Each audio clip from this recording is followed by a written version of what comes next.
Og der gik starten, og det var med en fin start for alle deltagere. Det er nummer 6 Queen First, der lægger sig frem sammen med 7 Hello Kitty. Også nummer 4 Cut Bell frem i en fornuftig position sammen med 8 Cut Cool.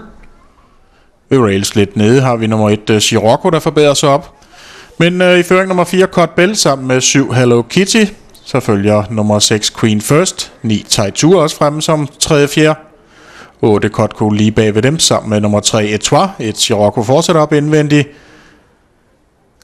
Ude i banen har vi nummer 10 Irish Hawk på vej frem. Og 5 Kromotter nede som en af de sidste. Men det er fortsat 4 Cut Bell. Nærmest nummer 6 Queen First. 7 Hello Kitty fortsat langt fremme. 9 Taitur har vi også lidt i feltet. 8 Cut Cool ser der fortsat sammen med 3 Etoile og et Scirocco. Men de er forholdsvis pænt samlet her rundt svinget. De 9 toåringer endte afgjort endnu.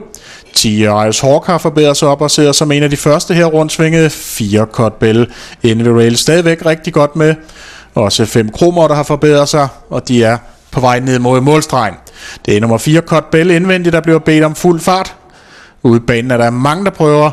10 Irish Hawk er godt fremme. Også nummer 3 Etoile kommer nu i et godt angreb. Det er fortsat nummer 4 Cut Bell. Det er 10 Irish Hawk, så er det 3 Etoile. 3 Etoile prøver at gå op i nærkamp til de første. Det er fortsat 4 Cut Bell, der går godt, og ude i banen har vi også 8 Cut Cool, der nu kommer i en ordentlig afslutning. Det er fortsat nummer 10 Irish Hawk, der ser ud til at tage et greb. Det er 10 Irish Hawk, der måske har afgjort det. 10 Irish Hawk trækker fra og vinder faktisk en forholdsvis fin sejr. Gør det for en godt afsluttende 3 Etoile. Kamp om de næste pladser.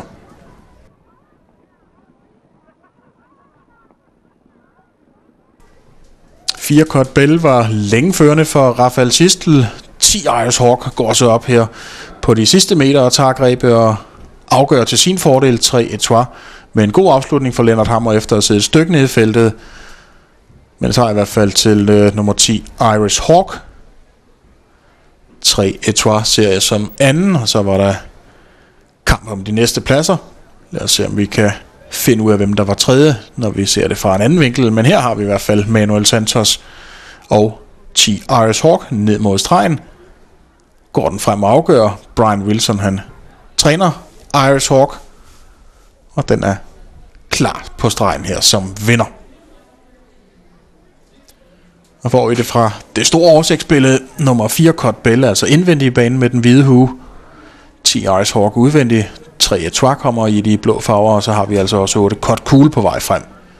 Og det var de 4, der skulle fordele de 3 Toto-pladser imellem sig. Så må vi se, hvordan rækkefølgen den bliver.